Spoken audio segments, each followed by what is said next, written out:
한 절 한 절 교독하겠습니다. 빌립보서 3장 7절부터 14절까지 한 절 한 절 교독하겠습니다. 제가 7절을 읽겠습니다.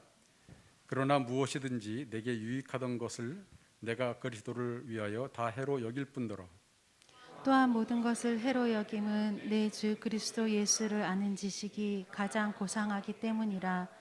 내가 그를 위하여 모든 것을 잃어버리고 배설물로 여김은 그리스도를 얻고 그 안에서 발견되려 함이니 내가 가진 의의는 율법에서 난 것이 아니요 오직 그리스도로 말미암아 그리스도를 믿음으로 말미암은 것이니 곧 믿음으로 하나님께로부터 난 의라.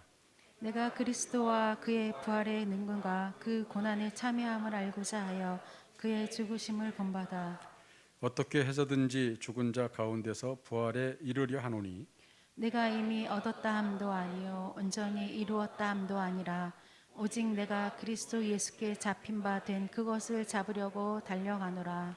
형제들아 나는 아직 내가 잡은 줄로 여기지 아니하고 오직 한 일 즉 뒤에 있는 것은 잊어버리고 앞에 있는 것을 잡으려고 그때를 향하여 그리스도 예수 안에서 하나님이 위에서 부르신 부름의 상을 위하여 달려가노라. 아멘. 갈라디아서 우리 4장 19절 하나만 더 읽도록 하겠습니다. 갈라디아서 4장 19절 같이 한 목소리로 봉독하겠습니다. 시작. 나의 자녀들아 너희 속에 그리스도의 형상을 이루기까지 다시 너희를 위하여 해산하는 수고를 하노니. 아멘.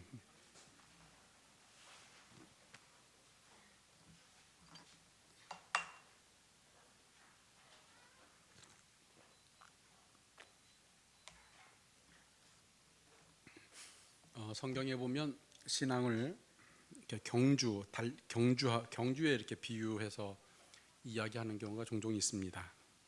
한 가지 예로다가 고린도전서 9장 24절로 27절을 보면 그렇게 기록하고 있어요. 특히 26절에 보니까 그러므로 나는 다름질하기를 향방 없는 것 같이 아니하고 싸우기를 허공을 치는 것 같이 아니하며 그래요. 다름질하기를 향방 없는 것 같이 아니하고 싸우기를 허공을 치는 것 같이 아니하며 이렇게 기록을 하고 있어요. 이 말씀에서 강조되는 것이 어떤 내용이냐면 이제 목표를 가져야 된다 이런 얘기를 하고 있어요. 고린도전서 9장 24절로 27절 내용은 분명한 명확한 어떤 목표를 가지고 다름질을 해야 된다 이런 내용을 다루고 있어요. 저는 우리 신앙에도 목표가 있어야 된다고 봅니다.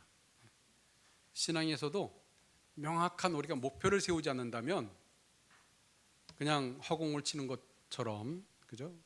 권투 선수가 허공을 치는 것 같은 그런 삶이 될 수 있다라는 거예요. 신앙에 명확한 어떤 목표를 이제 세우는 게 필요합니다. 그래서 제가 신앙의 최종 목표 이렇게 제목을 좀 잡아봤는데요. 오늘 그 본문에 보면 빌립보서 3장에 이제 사도 바울께서 그런 이야기를 하고 있어요. 자기가 그 잡으려고 하는 거, 오직 그 목표를 달성하기 위해서는 뒤에 것은 다 잊어버린다 이래요. 뒤에 것은 다 잊어버리고 그리고 과거에 자기가 정말 소중히 여기고 귀중히 여겼던 것들, 가치 있다고 생각했던 그 모든 것들을 새 것을 잡기 위해서 다 배설물로 여긴다 이렇게 이제 기록을 하고 있습니다. 7절에 보니까 그러나 무엇이든지 내게 유익하던 것을 내가 그리스도를 위하여 다 해로 여길 뿐더러 그래요. 내게 유익하던 것들, 예수님을 알기 전에 가치 있다고 생각했던 것들, 나한테 내 삶에 정말 필요하고 유익하다고 생각했던 것들, 이런 것들을 그리스도를 알고 나서부터 오직 그리스도를 잡기 위해서 그 모든 것들, 방해되는 모든 것들은 다 배설물로 여긴다 이렇게 기록하고 있어요. 배설물.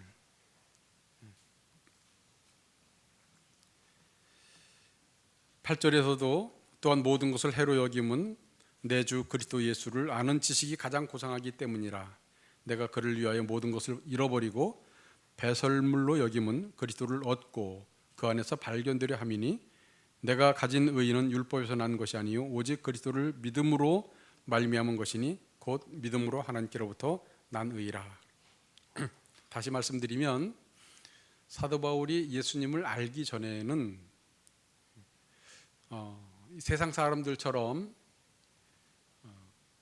세상 사람들이 가지고 있는 그런 가치관에 사로잡혀서 살았어요. 명예라든지 성공이라든지 돈이라든지 이런 걸 굉장히 중요시 여겼던 사람이죠. 특히 바울은 이 장래가 굉장히 촉망한 사람이죠. 이미 보장이 된 사람입니다. 근데 이제 한 길을 가다가 예수님을 만나고 나서부터 그의 삶이 완전히 180도 바뀌게 돼요. 완전히 바뀝니다.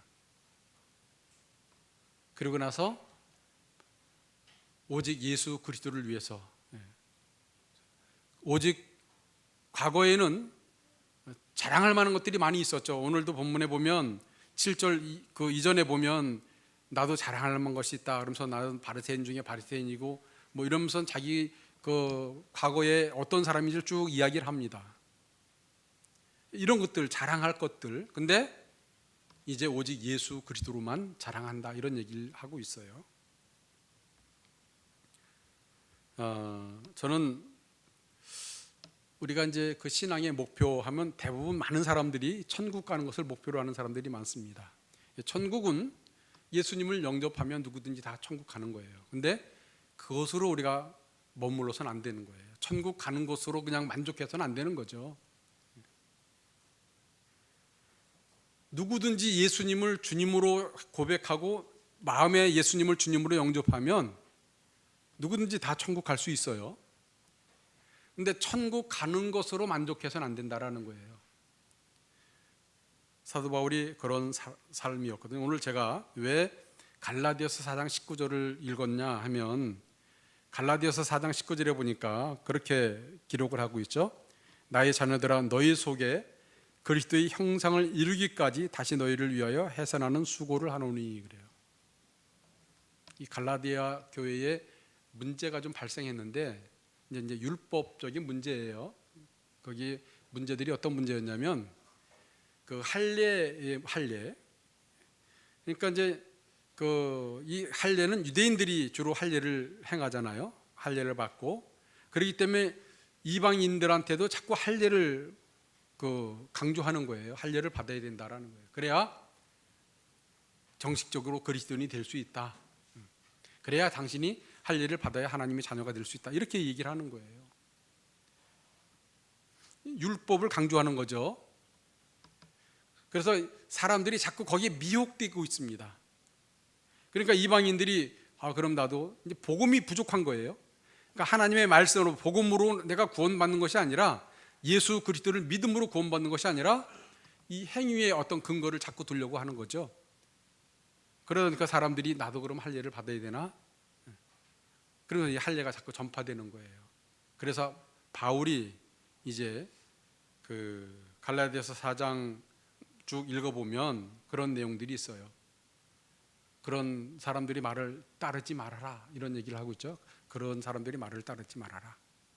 그래서 내가 다시 너희 속에 그리스도의 형상이 이루기까지 내가 해산하는 수고를 하노니 이렇게 기록하고 있습니다. 저는 이제 사실 이 말씀을 좀 묵상하다가 갈라디아서 4장 19절이 저한테는 굉장히 깊이 파고 들어왔거든요.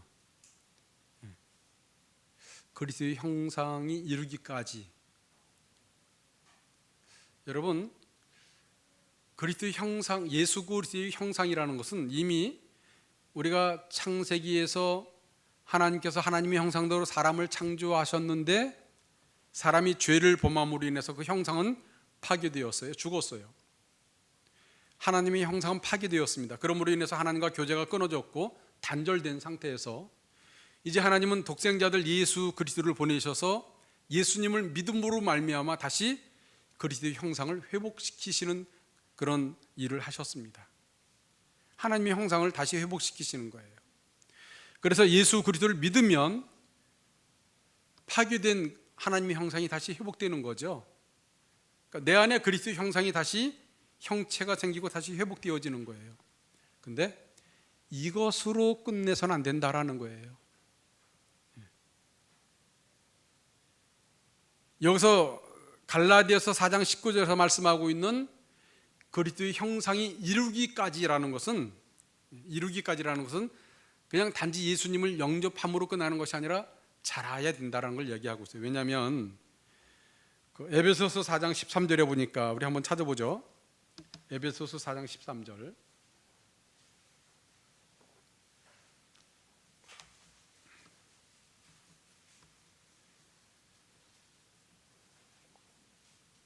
에베소서 4장 13절 다 같이 읽겠습니다. 시작. 우리가 다 하나님의 아들을 믿는 것과 아는 일에 하나가 되어 온전한 사람을 이루어 그리스도의 장성한 분량이 충만한 데까지 이르리니. 예수 그리스도를 믿음으로 그냥 구원받는 것으로 끝나는 것이 아니라 이제 그리스도의 장성한 분량에 이르기까지 자라는 거예요. 양육이 뭡니까? 양육. 우리는 모두가 다 양육자가 돼야 되거든요. 양육하는, 다른 사람들을 세워주는 그런 사람이 돼야 돼요. 근데 우리가 양육하면 굉장한 거라고 생각하잖아요. 대단한 것이라고 생각을 합니다. 제가 목회를 하면서 보니까 어떤 원리를 제시하고 끝나면 안 되겠더라고요. 원리를 제시하면 그것이 그 제시한 대로 잘 되어지는 게 아니라 대부분이 거의가 다 못해요. 혼자 스스로는 안 됩니다. 그래서 안 되는 것을 할 수 있도록 돕는 게 양육이에요. 같이 하는 거예요. 같이 하는 거. 이게 양육입니다, 여러분. 우리 유초등부 교사나 중고등부 교사들이 학생들, 어린이들을 양육하고 있잖아요. 또 우리 셀 리더들도 셀원들을 양육을 하고 있고. 근데 이 양육을 어떻게 해야 되느냐? 양육을 어떻게 해야 되느냐? 전달만 해서 되는 것이 아니거든요. 전달만 해서 되는 것이 아닙니다. 함께 같이 시간을 투자해서 같이 해 나가야 돼요. 그래서 양육하는 것은 어려워요. 쉽지 않습니다. 아마 그래서 해산하는 수고라고 표현을 했던 것 같습니다. 바울이 해산하는 수고. 여자분들은 아기를 낳아보셔서 아시죠? 해산하는 고통이 얼마나 힘든가. 그렇죠? 당신은 이렇게 수술을 해서 아기를 낳고 막 그런 게 없어요. 자연분만이에요.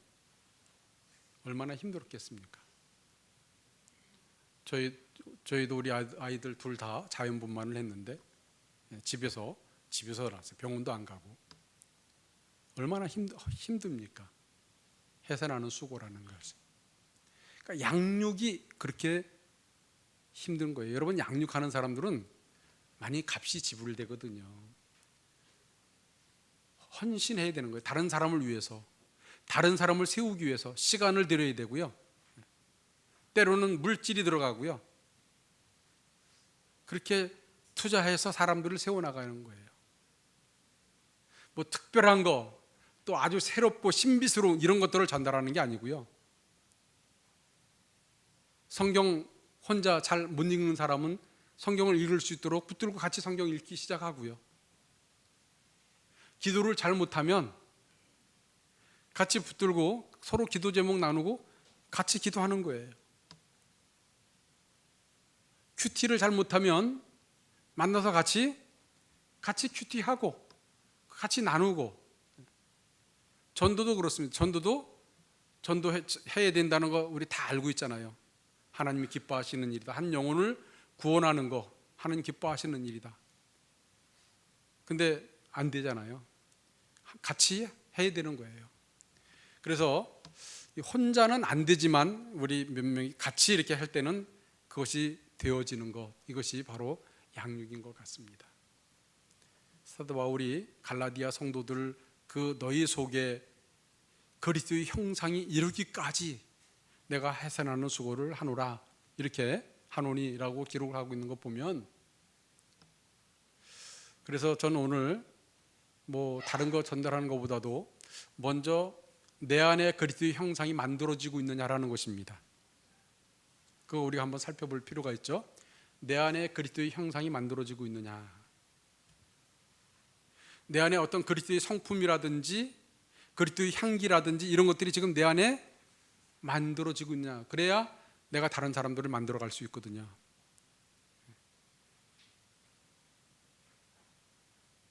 그래서 자기 점검이 필요한 거예요. 자기 점검. 내가 예수님을 분명히 영접했으면, 분명히 내가 예수님을 주님으로 영접했으면 내 안에 그리스도의 형상이 만들어져 가야 됩니다.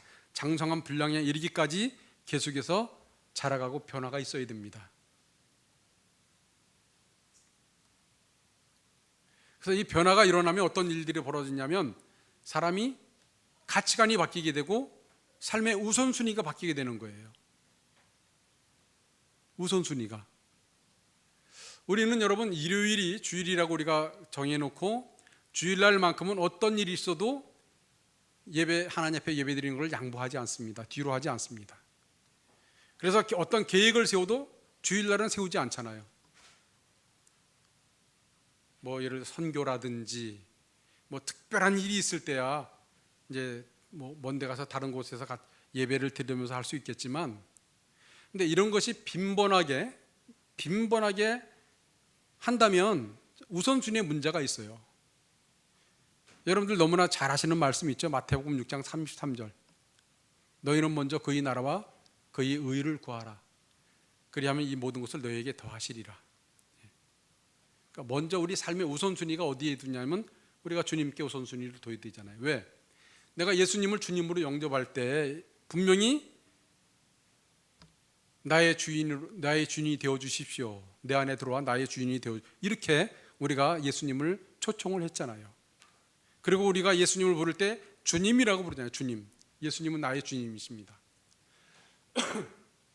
맞아요. 예수님은 우리의 주인이셔요. 나의 주님이고 여러분의 주님이십니다. 그러면 우리 삶 가운데서도 예수 그리스도가 우리의 삶의 주님이 되셔야 되거든요. 근데 이제 막 예수님을 믿기 시작한 분들은 그게 잘 안 돼요. 당연한 거예요. 늘 제가 말씀드린 게 뭐냐면 예수님을 믿기 시작한 분들은 섬김을 받아야 할 위치예요. 근데 우리 교회 보니까 예수님 막 믿기 시작한 분들도 막 섬기려고 하고 막 와서 일하고 막 섬기고 막 이런 모습들을 보이잖아요. 근데 사실은 그분들은 잘 섬김을 받아야 돼요. 왜? 그 섬김을 받음으로 인해서 그 안에 그 사람의 속에 그리스도의 형상이 만들어져 가야 되기 때문에. 왜 우리가 사람들을 섬기고 사람들을 만나고 그 일을 왜 해야 됩니까? 그 안에 그리스도의 형상이 이루어지기 위해서 하는 거 아니겠어요? 그래서 우리가 항상, 우리 교사들도 마찬가지예요. 항상 내가 양육하는 사람 속에 그리스도의 형상이 만들어져 가고 있나, 자라고 있느냐, 이거 점검해야 되거든요. 먼저 나부터 내 안에 그리스도의 형상이 자라고 있느냐, 나부터 점검하고, 그 다음에 물론 뭐 내가 완벽하게 성장한 다음에 다른 사람을 도와서 성장하게 하는 건 아니에요. 그런 사람은 없습니다. 한 발짝 앞서 가기만 하면 되거든요.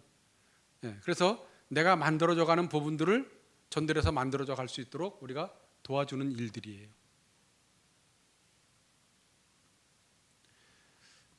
그래서 교사들이나 셀 리더나 우리가 다른 사람을 도와주는 사람들을, 섬기는 사람들은 항상 뭘 봐야 되냐면 내 안에 그리스도의 형상이 지금 잘 만들어져 가고 있느냐, 그리고 내가 돕는 사람 가운데 그리스도의 형상이 만들어져 가고 있느냐라는 거예요. 그런 걸 우리가 점검하면서 사람들을 도와야 되거든요. 그래서 원래 이렇게 도우면 일주일에 한 번은 꼭 만나야 됩니다. 일주일에 1대1로 만나는 게 가장 좋죠. 1대1로 일주일에 만나야 돼요. 그러다 보면 이제 뭐 어떤 사람들은 일주일에 한 사람 만나다 보니까 월, 화, 수, 목, 금, 토까지 계속해서, 만약에 내가 돕는 사람이 6명이다 7명이다 그러면 일주일 내내 사람 만나야 되는 거예요. 물론 뭐 만나서 하루 종일 같이 뭐 하는 건 아니겠지만 1시간 뭐 때로는 2시간 같이 교제하고 때로는 뭐 30분도 만날 수도 있지만 어떻든 만나서 그 안에 그리스도의 형상이 이루어지기 위해서, 만들어져 가기 위해서, 자라가게 하기 위해서 우리가 계속해서 도와줘야 되는 거예요. 지금 사람들이 이 생각을 어디에 뺏겨 있냐면 세상에 뺏겨 있거든요. 세상, 특히 돈이나 명예나 이런 데 마음이 빼앗겨 있습니다. 그러다 보니까 주님을 바라본다든지 예수 그리스도에게 우리 마음을 고정시킨다는 거, 집중한다는 게 이 보통 어려운 게 아닌 거예요. 이게 돌아오질 않아요. 자꾸 주님께로 이렇게 돌이키려고 그러면 자꾸 생각이 세상으로 가는 거예요. 여러분, 내 안에와 여러분들 안에 그리스도의 형상이 이루어지는 것을 가장 싫어하는 것이 마귀예요. 마귀입니다. 그래서 어떻게 해서든 마귀는 그 형상을 파괴시키려고 하는 거예요. 그래서 에덴 동산에서 아담 속에 있는 하나님의 형상을, 아담과 하와 속에 그 형상을 파괴시켰어요. 마귀는.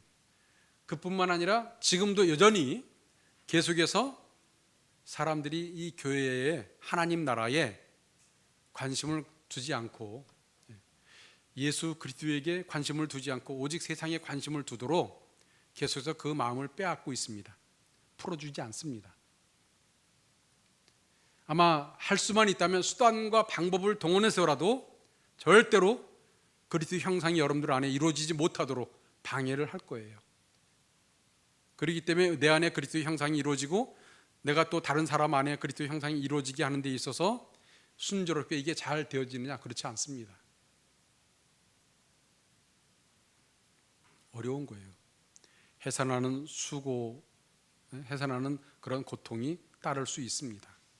하지만 이 일은 가장 가치 있는 일이에요. 왜 바울뿐만 아니라 예수님의 제자들이 그 순교를 당하면서까지, 왜 그 목숨을 버리면서까지 복음을 전하고 사람들을 양육하고 왜 그리스도의 형상을 이루기 위해서 그렇게 헌신했습니까?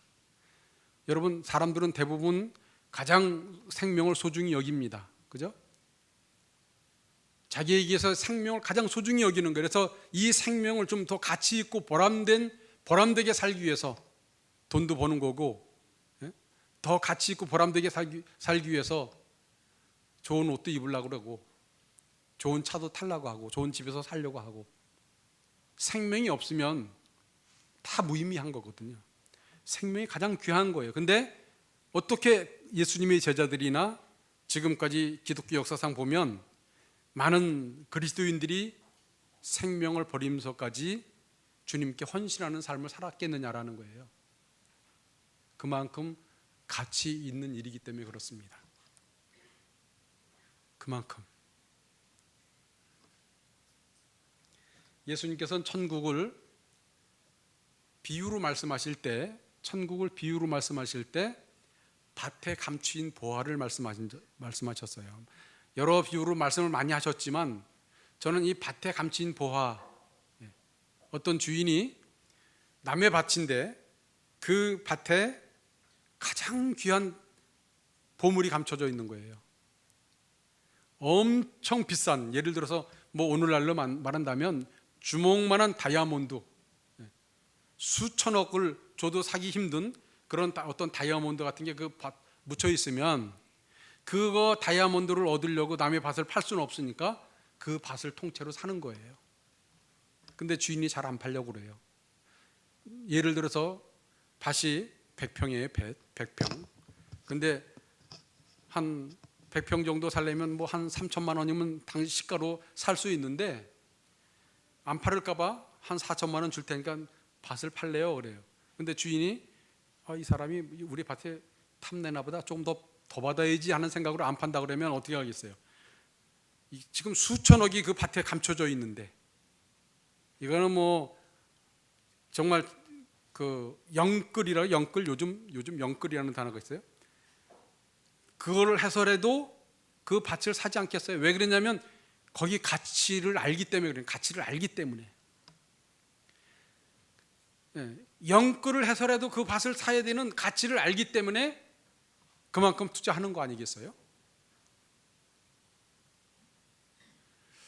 저는 여러분들이 예수님 믿으면서 예수님에 대해서 얼마나 가치를 두는지 모르겠어요. 여러분, 하나님께서는 여러분에게 얼마나 가치를 두시는지 아세요? 하나님이 여러분들에게 얼마나 가치를 두는지 아세요? 수천억의 어떤 그 돈의 가치를 여러분과 비교하는 하나님이 아니에요. 여러분, 그 이상입니다. 여러분들은 수천억, 수조. 하나님은 돈이 사실 필요하시지 않은 분이죠. 독생자들 예수 그리스도를 죽음에 내어 주시기까지 아들을 여러분 정말 그 바꾸는 거예요. 바꾸는 거. 그래서 여러분들을 살리려고 그만큼 여러분을 하나님은 가치 있게 여기시는 거예요. 예수님이 저와 여러분들을 위해서 십자가에서 피 흘려 죽으셨다. 이게 그냥 지나가는 말이 아니고요. 누가 그러는 데가 아니고 얼마나 여러분을 가치 있게 여기시면 예수님께서 여러분을 얼마나 가치 있게 여기면 자신의 목숨을 버리시면서 십자가를 지시고 여러분들을 그 죄에서 구원하셨겠느냐는 거예요. 근데 우리는 어떻습니까? 하나님에 대한 가치관을, 예수님에 대해서 여러분은 우리가 어떻게 가치를 두고 있습니까? 세상의 쾌락이라든지 돈 몇 푼 때문에 그냥 타협하고 신앙도 저버리고, 저는 아직 그런 분들은 아직 가치를 발견하지 못했을 거라고 생각이 되어지는 거예요. 그리스도 안에 있는 그 가치, 영생, 영원한 생명, 이 가치를 아직 모르고 있지 않나 이런 생각이 되어집니다. 오늘 읽은 우리가 빌립보서 3장을 보게 되면 바울은 그 가치를 발견한 거예요. 사도 바울은. 원래 사도 바울이 예수님 만나기 전에 여러분 우리가 가말리엘의 문화생이다 이렇게 얘기하잖아요. 그 성경 연구하는 분들 의하면 오늘날 만약에 우리나라로 따진다면 최고의 학문이에요. 최고의 학문. 서울대, 법대 이런 출신이에요. 이런 출신. 그러면 바울이 유대교에서 그냥 이 청년 시절에 열심히 하면 나중에는 최고의 자리도 오를 수 있는 거예요. 근데 예수 그리스도를 만나고 나서 유익했던 모든 것들을 다 배설물로 여겼다 그래요. 배설물. 다시도 돌아보지 않는, 미련을 두지 않는, 여러분 이 배설물이라는 게 더러운 거예요. 그래서 이 배설물에 미련을 두는 사람은 없습니다. 북한 사람들 빼고. 북한 사람들은 거름 때문에 미련을 두겠지만은 어떻든 이 배설물은 다시 돌아오지 않습니다. 오직 예수 그리스도 한 분을 얻기 위해서, 오직 그분을 잡으려고 생명 바쳐서 달려갔다라는 거예요. 달려갔어요.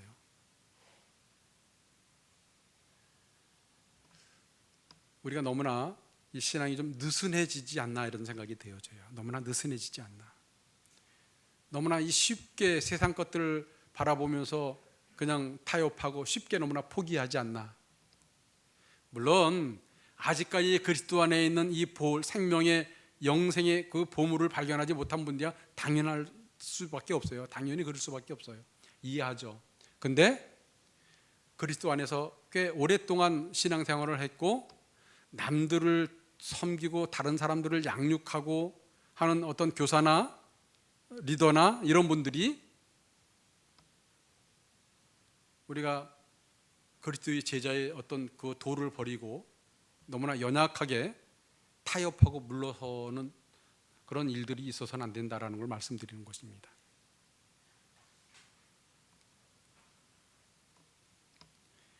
쉽게 우리가 포기하면 안 되는 거예요. 그래서 오늘 저는 아까 말씀드린 대로 오늘 우리가 좀 더 생각해 봐야 할 것은 뭐냐면 우리 자신들을 돌아보면서 그리스도의 형상이 내 안에서 지금 계속해서 장성한 분량에 이르기까지 자라고 있느냐라는 거예요. 여러분, 그리스도의 형상, 여러분 그리스도의 어떤 향기, 그리스도의 형상이 우리가 만들어져야 그리스도의 향기를 우리가 나타낼 수 있죠. 그러니까 우리가 그 삶 가운데에서 나를 통해서 누구든지 그리스도의 향기를 맡을 수 있어야 되는 거예요. 근데 우리가 너무나 이기적이면, 이기적이고, 물론 이제 우리가 살다 보면 계속 그런 것도 만들어져 가는 과정이지만, 이제 어느 정도 위치된 사람들이 너무 이기적인 모습을 보인다든지 뭐 이러면 그리스도 형상을 볼 수 있겠느냐는 거예요. 제가 어떤 분 이야기를 들었는데, 어느 교회에 어떤 분이 일을 해줬는데 돈을 받을 게 있는데 돈을 안 준 거예요. 일한 사람을. 연락을 하니까 연락처도 바꿔서 연락할 길도 이제 없어져 버렸고, 목사님이. 이러니까 이제 마음이 닫혀버리죠. 교회에 대해서. 전 그런 소리 이렇게 듣게 되면 뭐냐면, 그리스도의 형상이 계속해서 만들어서 자라야 되는데, 물론 뭐 그 사정은 제가 모르니까 이렇게 쉽게 말할 수 있을지 모르지만, 어떻든 저는 만약에 남에게 줄 거 있으면 내가 못 먹고 남은 줘야 된다. 저는 항상 그런 위주예요. 내가 못 먹고 남은 줄 거는 내가 줘야 된다. 그런 위주이기 때문에 제가 그런 말씀 드리는 거예요. 그래서 우리 그리스도인들이 물론 우리가 뭐 계단을 올라갈 때 막 5계단, 10계단 한 번에 올라갈 수는 없는 거야. 한 계단 한 계단 올라가는 거니까. 그리스도의 형상이 내 안에 이루기 위해서 우리가 하나하나 계속해서 적용해 나가야 되거든요. 만약에 내 안에 그리스도의 형상이 아닌 모습들이 있다. 뭐 내 안에 시기 질투라든지 욕심이라든지 난폭함이라든지 만약에 이런 것들이 있다면 하나하나 우리가 다듬어 가야 되잖아요. 그리스도의 형상으로 우리가 만들어 가야 되잖아요. 그리스도의 형상은 그냥 교회 나온다고 저절로 만들어지는 거 아니거든요. 예배 참여한다고 저절로 만들어지는 게 아닙니다. 해산하는 수고를 해야 돼요. 아픔이 있어야 되는 거예요. 그래야 만들어질 수 있습니다.